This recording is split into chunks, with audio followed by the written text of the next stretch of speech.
नमस्कार, आप देख रहे हैं डीडी न्यूज। खबरों को विस्तार से जाने उससे पहले नजर डाल लेते हैं इस वक्त की अहम सुर्खियों पर।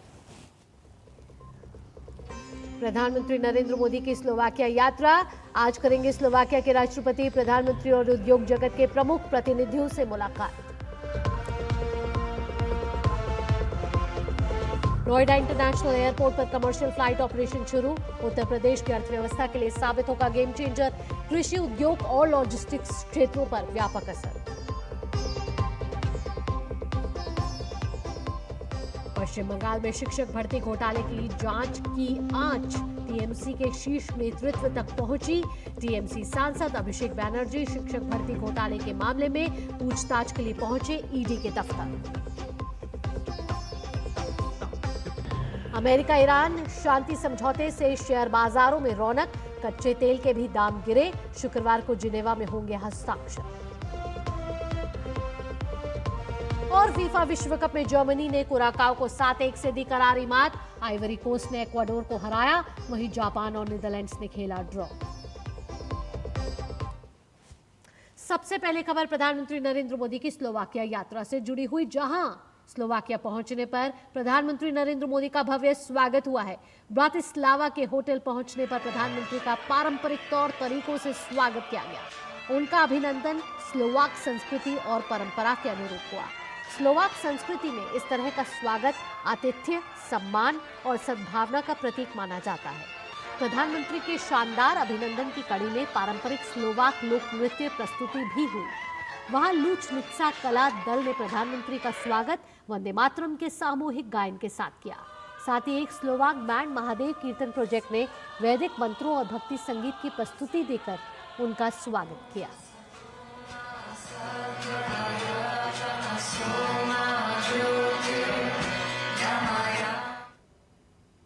प्रधानमंत्री नरेंद्र मोदी का यूरोपीय देश स्लोवाकिया का दौरा कई मायनों में खास और अहम माना जा रहा है। दरअसल साल 1993 में स्लोवाकिया की स्वतंत्रता के बाद ये किसी भी भारतीय प्रधानमंत्री की स्लोवाकिया की पहली यात्रा है। प्रधानमंत्री मोदी के नेतृत्व में दोनों देशों के संबंधों में काफी प्रगति देखने को मिली है। आखिर क्यों है भारत और स्लोवाकिया के रिश्ते इतने खास, देखिए इस रिपोर्ट के जरिए।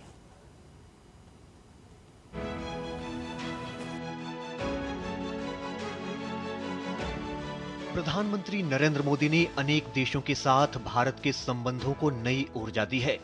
पीएम मोदी के प्रयासों के चलते कई देशों के साथ विभिन्न क्षेत्रों में भारत का सहयोग मजबूत हुआ है।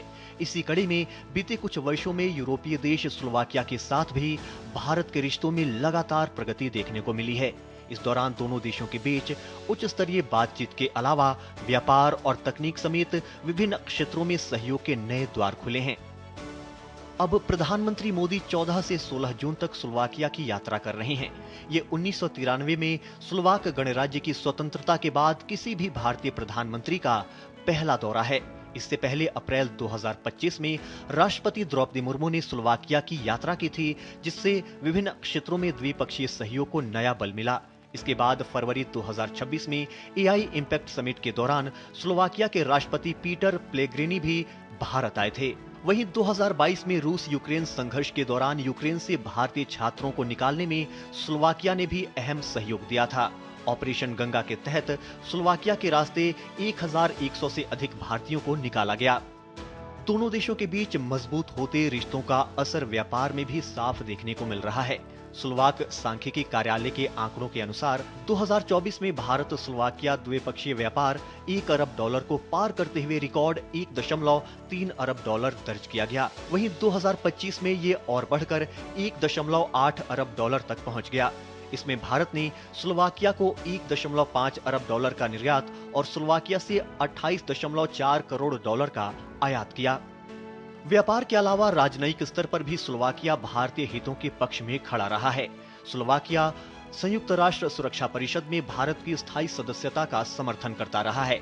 साथ ही स्लोवाकिया ने 2025 के पहलगाम आतंकी हमले की कड़ी निंदा करते हुए भारत के साथ एकजुटता दिखाई थी। दोनों देशों के बीच लगातार बढ़ता सहयोग विभिन्न क्षेत्रों में साझेदारी का रूप ले रहा है।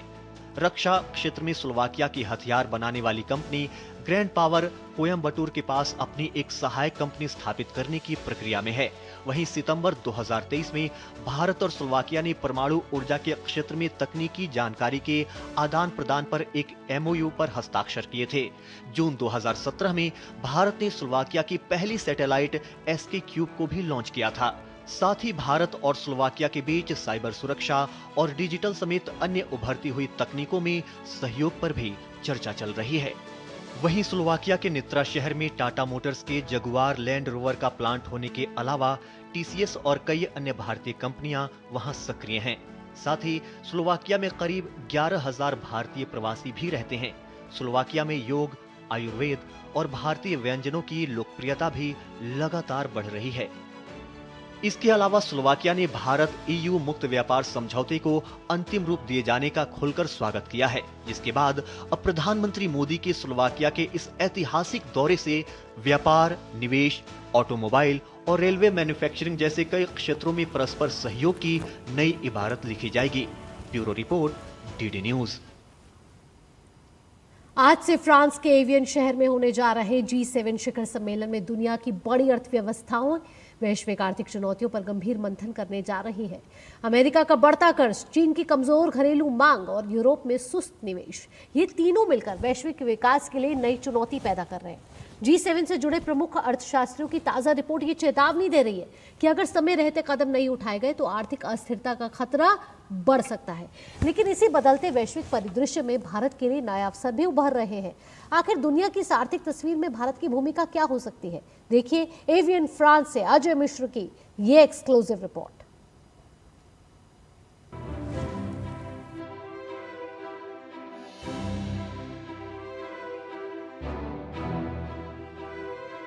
फ्रांस के एवियन शहर में होने जा रही G7 शिखर सम्मेलन की प्राथमिकताएं तय हो चुकी हैं।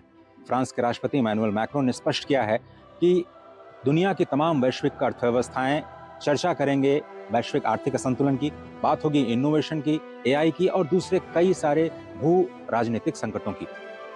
लेकिन अभी अर्थशास्त्रियों की ये ताजा रिपोर्ट बताती है कि अभी जो वैश्विक आर्थिक असंतुलन पूरी दुनिया में चल रही है वो भारत के लिए एक सुनहरा अवसर भी साबित हो सकती है। दुनिया की 7 बड़ी अर्थव्यवस्थाओं के समूह G7 की अध्यक्षता इस वर्ष फ्रांस के पास है। इस बीच G7 economists memo on global imbalances शीर्षक से जारी रिपोर्ट में कहा गया है कि अमेरिका, चीन और यूरोप के बीच बढ़ता आर्थिक असंतुलन भविष्य में वैश्विक व्यापार, निवेश और वित्तीय स्थिरता के लिए बड़ा खतरा बन सकते हैं। इस बीच प्रमुख अंतर्राष्ट्रीय अर्थशास्त्रियों ने एक अहम रिपोर्ट जारी कर वैश्विक अर्थव्यवस्था को लेकर चेतावनी दी है। रिपोर्ट के मुताबिक दुनिया की 3 सबसे बड़ी आर्थिक शक्तियां अलग अलग चुनौतियों से जूझ रही हैं। अमेरिका लगातार बड़े व्यापार और बजट घाटे का सामना कर रहा है। अमेरिकी सार्वजनिक ऋण उसकी GDP के लगभग 120% तक पहुंच चुका है। अर्थशास्त्रियों का कहना है कि यदि यही स्थिति रही तो वैश्विक वित्तीय बाजारों पर दबाव बढ़ सकता है। चीन की अर्थव्यवस्था अभी भी निर्यात और बचत पर ज्यादा निर्भर है, जबकि घरेलू मांग कमजोर बनी हुई है। रिपोर्ट का सुझाव है कि चीन को स्वास्थ्य, शिक्षा और सामाजिक सुरक्षा पर खर्च बढ़ाना चाहिए, जिससे अर्थव्यवस्था अधिक संतुलित बन सके। वहीं यूरोप के पास पूंजी और बचत तो पर्याप्त है, लेकिन निवेश की गति धीमी है। रक्षा, ऊर्जा सुरक्षा, कृत्रिम बुद्धिमत्ता, सेमीकंडक्टर और नई तकनीकों में बड़े निवेश से यूरोप की आर्थिक वृद्धि को गति मिल सकती है। जानकार कहते हैं कि प्रधानमंत्री नरेंद्र मोदी G7 के मंच से पूरी दुनिया को बड़ा संदेश दे सकते हैं। G7 की प्रायोरिटीज निकल करके आई हैं, जिसमें इनइक्वालिटी, डेट और सस्टेनेबल फाइनेंस एक मेजर क्राइसिस के रूप में आके गए।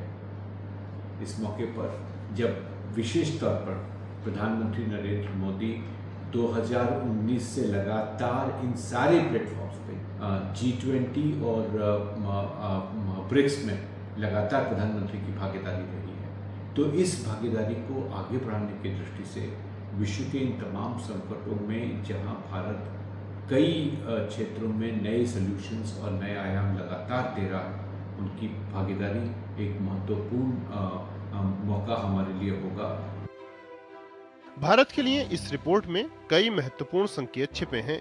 वैश्विक कंपनियां चीन पर निर्भरता कम करने की कोशिश कर रही हैं, भारत के पास विनिर्माण, इलेक्ट्रॉनिक्स, सेमीकंडक्टर, रक्षा उत्पादन और वैश्विक सप्लाई चेन में अपनी हिस्सेदारी बढ़ाने का बड़ा अवसर है। मेक इन इंडिया, PLI योजना और बुनियादी ढांचे में बढ़ते निवेश से भारत पहले ही इस दिशा में आगे बढ़ रहा है। यदि चीन घरेलू मांग बढ़ाता है और यूरोप निवेश बढ़ाता है तो भारतीय निर्यातकों के लिए नए बाजार खुल सकते हैं। रिपोर्ट में AI क्षेत्र में तेजी से बढ़ रहे निवेश को लेकर भी चेतावनी दी गई है। विशेषज्ञों का मानना है कि यदि निवेश वास्तविक आर्थिक क्षमता से आगे निकल गया तो भविष्य में वित्तीय बुलबुले जैसी स्थिति पैदा हो सकती है। प्रधानमंत्री नरेंद्र मोदी ने फरवरी 2026 में इंडिया AI इम्पैक्ट समिट के दौरान पूरी दुनिया को ये साफ संदेश दिया था कि भारत केवल AI का उपभोक्ता नहीं बल्कि AI का निर्माता बनेगा। कुछ लोगों को AI में डर दिखाई देता है, लेकिन भारत को AI में भविष्य और भाग्य दिखाई देता है। AI इम्पैक्ट समिट में फ्रांस के राष्ट्रपति इमैनुअल मैक्रों मुख्य अतिथि के रूप में शामिल हुए थे। जाहिर है भारत के लिए यह अवसरों का भी समय है और सतर्क रहने का भी। यदि भारत निवेश, विनिर्माण और निर्यात क्षमता को लगातार मजबूत करता है तो आने वाले दशक में वो वैश्विक विकास का एक प्रमुख केंद्र बन सकता है। फ्रांस की G7 अध्यक्षता के दौरान ये बहस और तेज होगी कि दुनिया को आर्थिक असंतुलन, भू राजनीतिक तनाव और व्यापारिक प्रतिस्पर्धा के बीच किस तरह अधिक टिकाऊ विकास मॉडल की ओर बढ़ना चाहिए। एवियन फ्रांस से अजय मिश्र की रिपोर्ट, DD न्यूज। वक्त हो चला है एक छोटे से ब्रेक का, लेकिन ब्रेक के बाद जब लौटेंगे तब बात होगी नोएडा इंटरनेशनल एयरपोर्ट से जुड़ी हुई। आप जुड़े रहिए DD न्यूज के साथ।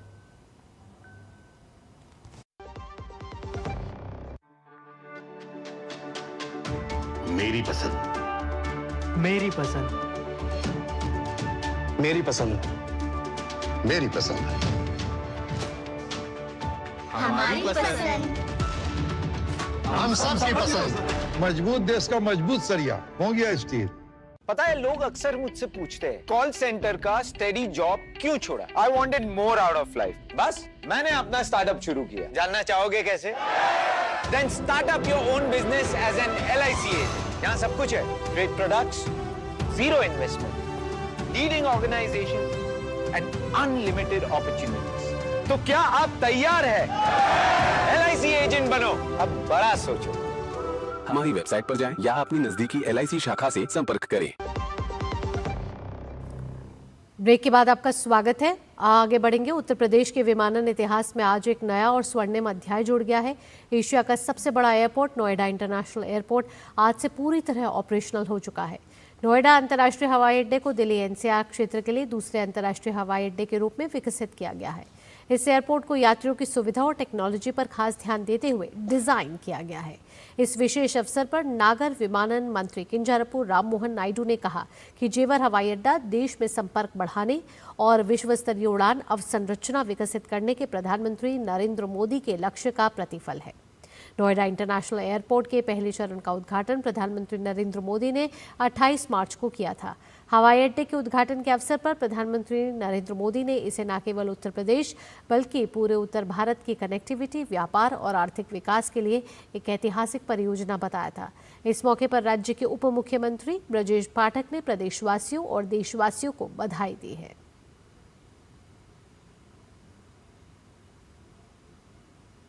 आज एयरपोर्ट से उड़ानें प्रारंभ हो रही हैं।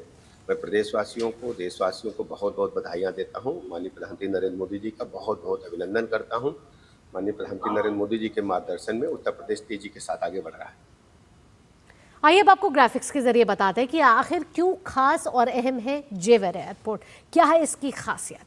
सबसे बड़ी ग्रीनफील्ड हवाई अड्डा परियोजनाओं में से एक है ये जेवर एयरपोर्ट, यानी कई खासियतों से भरा हुआ है। पहला चरण PPP मॉडल के तहत विकसित किया गया है।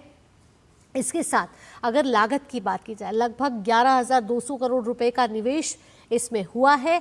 और प्रारंभिक चरण में यानी कि पहले चरण में अगर बात की जाए, शुरू के चरण में बात की जाए तो यात्री संचालन क्षमता 1.2 करोड़ यात्री प्रति वर्ष होगी। और जब पूरा विकसित हो जाएगा ये एयरपोर्ट तो 7 करोड़ यात्री प्रतिवर्ष यात्रा कर पाएंगे। इसके साथ 3,900 मीटर लंबा रनवे है। बड़े आकार के विमानों के संचालन में ये सक्षम है और इंस्ट्रूमेंट लैंडिंग सिस्टम और आधुनिक नेविगेशन सिस्टम में ये माहिर है। हर मौसम में दिन रात संचालन में कुशल है ये एयरपोर्ट। हवाई अड्डे में एक सुदृढ़ कार्गो प्रणाली भी शामिल है।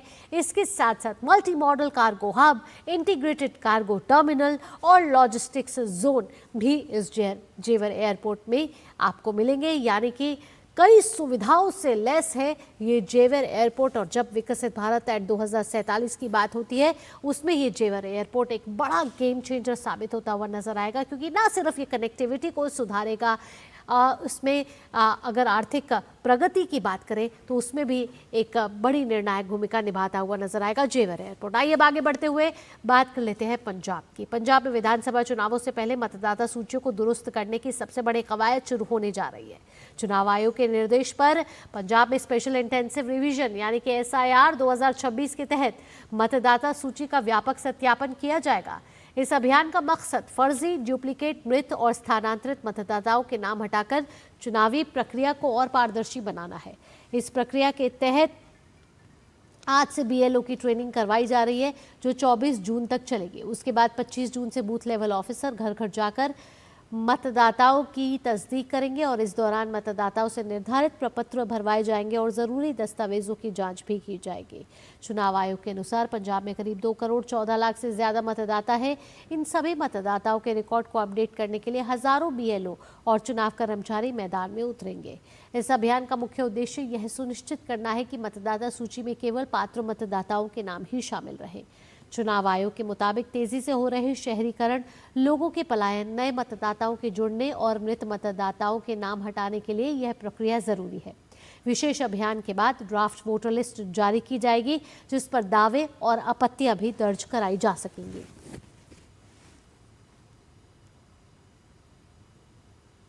पश्चिम बंगाल शिक्षक भर्ती घोटाले में ईडी की जांच की आंच अब तृणमूल कांग्रेस के शीर्ष नेतृत्व तक पहुंच चुकी है।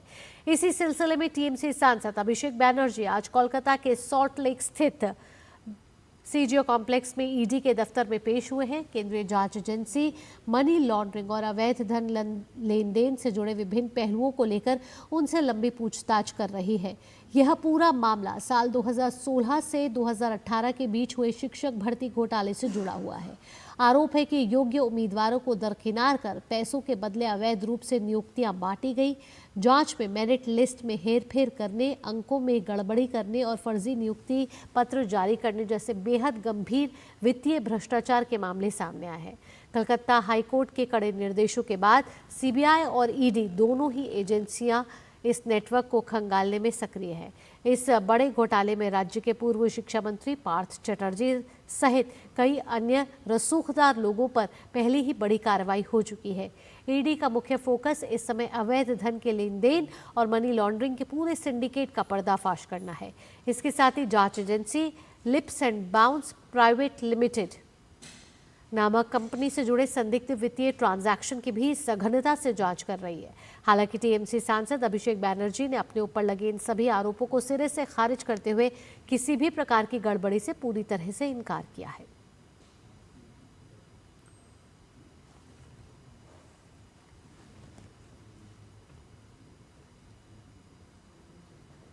वहीं पश्चिम बंगाल में तृणमूल कांग्रेस के भीतर जारी राजनीतिक उठापटक दिल्ली में भी देखने को मिली। रविवार को टीएमसी के कई बागी सांसदों ने केंद्रीय मंत्री भूपेंद्र यादव के घर पर बैठक के बाद लोकसभा अध्यक्ष से मुलाकात कर लोकसभा में अलग से बैठने की मांग की। इसके साथ ही nationalist citizen party of India में विलय की भी बात कही। वहीं तृणमूल कांग्रेस के बागी गुट को मान्यता न दिए जाने की मांग करते हुए तृणमूल सांसद और पार्टी के राष्ट्रीय महासचिव अभिषेक बैनर्जी ने लोकसभा अध्यक्ष को पत्र लिखा है। इस पत्र को तृणमूल कांग्रेस सांसद कीर्ति आजाद और सागरिका घोष ने लोकसभा अध्यक्ष को सौंपा। तृणमूल कांग्रेस के भीतर जारी उठापटक पर भाजपा का कहना है कि ये उनकी पार्टी का आंतरिक मामला है।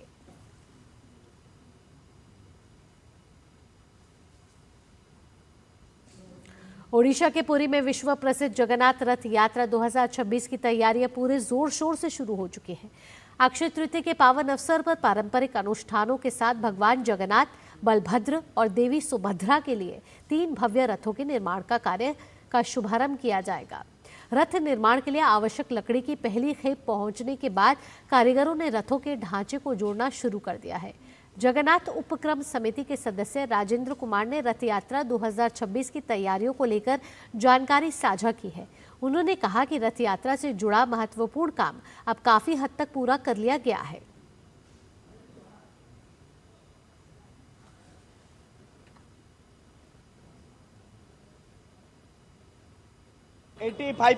काम हो गया है, लेकिन और जितना काम है, क्योंकि इस बार 1 महीना एक्स्ट्रा बढ़ा है, जो मोड़ो मास से 1 महीना एक्स्ट्रा बढ़ा है, ज्येष्ठ बढ़ा है, इसीलिए जल्दी जल्दी काम भी हो रहा है। खबर हिमाचल प्रदेश से जुड़ी हुई है। हिमाचल प्रदेश वन विभाग ने अपने सभी वन्यजीव अभयारण्यों और राष्ट्रीय उद्यानों में प्रवेश और गतिविधि शुल्क को दोगुना कर दिया है। इसका उद्देश्य पर्यटकों के प्रबंधन में सुधार करना और राजस्व को बढ़ाना है। संशोधित नियम पूरे राज्य के प्रमुख संरक्षित वन क्षेत्रों और अभयारण्यों पर लागू होंगे। भारतीय नागरिकों के लिए प्रवेश शुल्क पहले 3 दिनों के लिए 300 रुपये प्रतिदिन था। इसके बाद प्रत्येक अतिरिक्त दिन के लिए 500 रुपये प्रतिदिन देना होगा। यानी पर्यटकों के प्रबंधन में सुधार के लिए ये बड़ा फैसला हिमाचल प्रदेश वन विभाग ने किया है, जहां प्रवेश शुल्क अब इस अभयारण्यों और वन्य क्षेत्रों में जहां प्रवेश की अनुमति है वो दोगुना हो गया। वन्यजीव अभयारण्यों और राष्ट्रीय उद्यानों में प्रवेश शुल्क को अब दोगुना कर दिया गया है और पर्यटकों के प्रबंधनों के सुधार के लिए ये फैसला किया गया है। बात करें अगर प्रमुख संरक्षित वन क्षेत्रों की, तो ये अभयारण्यों पर लागू होंगे ये नियम। और स्कूली छात्रों की बात करें तो वहाँ 50% जो है उनको डिस्काउंट मिलेगा। वहीं विदेशी नागरिकों के लिए ये जो शुल्क है वो ज्यादा है। केंद्रीय आयुष मंत्री प्रताप राव जाधव ने अंतर्राष्ट्रीय योग दिवस से पहले नई दिल्ली में नेशनल मीडिया सेंटर में एक प्रेस वार्ता को संबोधित किया। केंद्रीय मंत्री ने इस मौके पर कहा कि योग एक वैश्विक जन आंदोलन बन चुका है और यह स्वस्थ जीवन और दीर्घायु के लिए अत्यंत महत्वपूर्ण भूमिका निभा रहा है। उन्होंने इस साल के आयोजन पर जानकारी देते हुए बताया कि मुख्य कार्यक्रम 21 जून को कोलकाता रेड रोड पर आयोजित किया जाएगा, जिसका नेतृत्व प्रधानमंत्री करेंगे। इसके साथ ही हुगली नदी पर 500 नावों पर एक साथ योग अभ्यास का भी विशेष कार्यक्रम रखा गया है। योग आज एक वैश्विक जन आंदोलन बन चुका है। इस वर्ष अंतर्राष्ट्रीय योग दिवस 2026 को वैश्विक स्तर पर अभूतपूर्व समर्थन प्राप्त हो रहा है।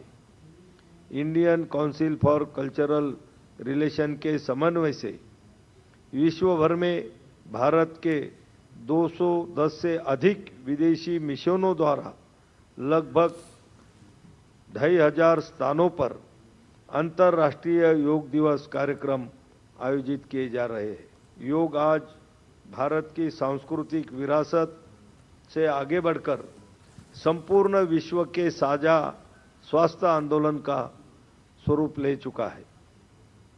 आइए अब अंतर्राष्ट्रीय खबरों का रुख कर लेते हैं। अमेरिकी राष्ट्रपति डोनाल्ड ट्रंप ने बड़ा ऐलान करते हुए कहा है कि अमेरिका और ईरान युद्ध खत्म करने, ईरान पर अमेरिकी नाकेबंदी हटाने और स्ट्रेट ऑफ हॉर्मुज को फिर से खोलने के लिए एक शांति समझौते के ढांचे पर सहमत हो गए हैं।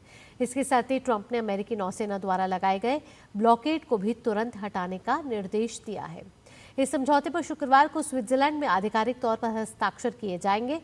राष्ट्रपति ट्रंप के मुताबिक उनका यह बड़ा फैसला अंतर्राष्ट्रीय समुद्री मार्ग को खोलने और वैश्विक तेल आपूर्ति को पूरी तरह सामान्य करने की दिशा में एक बड़ा कदम है। वहीं ईरान का कहना है कि अंतिम शांति समझौते की तस्वीर अभी धुंधली है, यानी कि ईरान के सुर अलग नजर आ रहे हैं अमेरिका से। हालांकि अमेरिका का दावा है कि शांति समझौता पूरा कर लिया गया है, अब इस पर औपचारिकता सिर्फ हस्ताक्षर भर करने की रह गई है।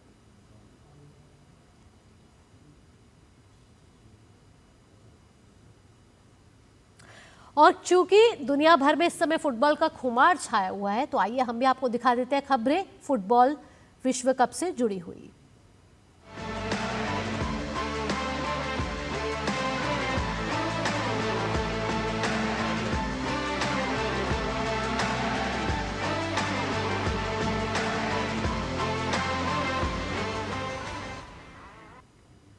4 बार की विजेता जर्मनी ने विश्व कप में पहली बार खेल रही कुरासाओ को 7-1 से मात दे दी है।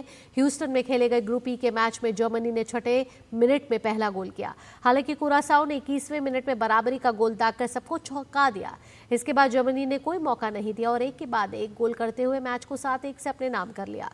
कुरासाओ आकार और जनसंख्या के हिसाब से विश्व कप में हिस्सा लेने वाला सबसे छोटा देश है। जर्मनी के फुटबॉल प्रशंसकों ने बर्लिन में साथ मिलकर मैच देखा और टीम की जीत का जश्न मनाया। 12 साल में ये पहला मौका रहा जब 4 बार की चैंपियन जर्मनी ने जीत के साथ विश्व कप अभियान शुरू किया। टीम 2018 और 2022 के विश्व कप में पहले दौर से ही बाहर हो गई थी। जर्मनी का अगला मुकाबला आइवरी कोस्ट से होगा। कुरासाओ के प्रशंसकों ने अपनी टीम के पहले विश्व कप मैच का जश्न मनाया। भले ही टीम को जर्मनी के खिलाफ 7-1 से करारी मात मिली हो, लेकिन टीम के प्रशंसकों का मानना है कि उनके छोटे से देश के लिए मिले विश्व कप में खेलने के लिए ही एक ये बड़ी बात है। 1,55,000 की जनसंख्या वाला कुरासाओ विश्व कप में हिस्सा ले रहा है, सबसे छोटा देश है। कुरासाओ का अगला मुकाबला इक्वाडोर से होगा। फीफा विश्व कप में ग्रुप ई के मैच में आइवरी कोस्ट ने इक्वाडोर को 1-0 से हरा दिया। आइवरी कोस्ट के लिए डियालो ने 90वें मिनट में विजयी गोल किया।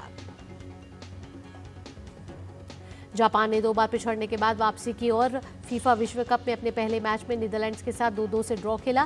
मैच का पहला हाफ थोड़ा नीरस रहा, लेकिन दूसरे हाफ में रोमांचक खेल देखने को मिला। एक समय लग रहा था जब नीदरलैंड्स मैच जीतने में कामयाब रहेगी, लेकिन जापान की ओर से दाइची कामादा ने आखिरी मिनट में गोल करते हुए मैच को ड्रॉ कराने में कामयाबी पाई।